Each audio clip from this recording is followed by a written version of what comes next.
আল্লাহ পাক রব্বুল আলামিন সূরাতুশ শূরার 23 নম্বর আয়াত নাজিল করলেন, উল্লা আসআলুকুম আলাইহি আজরান ইল্লাল মাওয়াদ্দাতা ফিল কুরবা। এই আয়াতে কারিমার ভিতরে রসুলে পাক রহমাতুল্লিল আলামিন আমাদেরকে লক্ষ্য করে বললেন, লা আসআলুকুম আলাইহি আজরান ইল্লাল মাওয়াদ্দাতা ফিল কুরবা।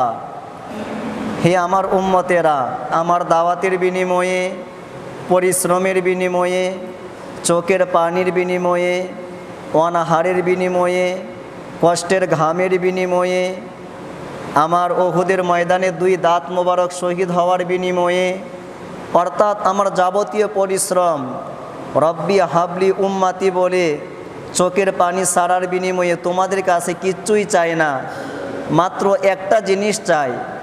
সেটা কি? সেটা হলো তোমরা আমার আহলি বাইতকে মহব্বত করবা, পাকে পাঞ্জাতনকে মহব্বত করবা, আমার হাসানকে মহব্বত করবা, আমার হুসাইনকে মহব্বত করবা, আমার আলীকে মহব্বত করবা, আমার ফাতেমাকে মহব্বত করবা। জবান খুলে বলুন সুবহানাল্লাহ।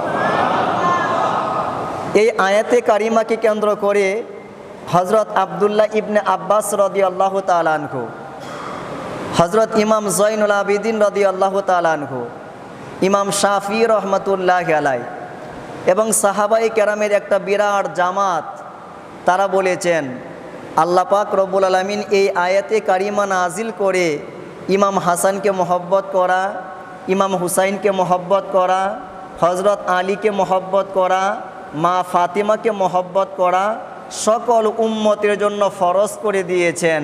জবান খুলে বলেন না সুবহানাল্লাহ। উনাদেরকে মহব্বত করা কেমন ফরজ? নামাজ ফরজ, রোজা রাখা ফরজ, হজ যাকাত ফরজ, কিন্তু নামাজ পড়া 24 ঘন্টা ফরজ নয়। 24 ঘন্টার ভিতরে 5 ওয়াক্ত ফরজ। আহলে বায়াত পাকে পাঞ্জাতনকে মহব্বত করা 24 ঘন্টার জন্য ফরজ। রোজা রাখা 12 মাস ফরজ নয়, মাত্র 1 মাস ফরজ, কিন্তু আহলে বায়াতকে মহব্বত করা 12 মাসের জন্য ফরজ। হজ এবং যাকাত সবার উপর ফরজ নয়, ধনীদের উপরে ফরজ।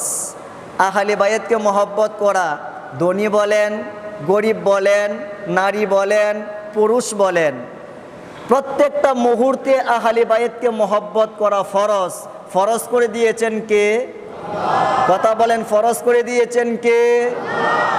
আল্লাহ।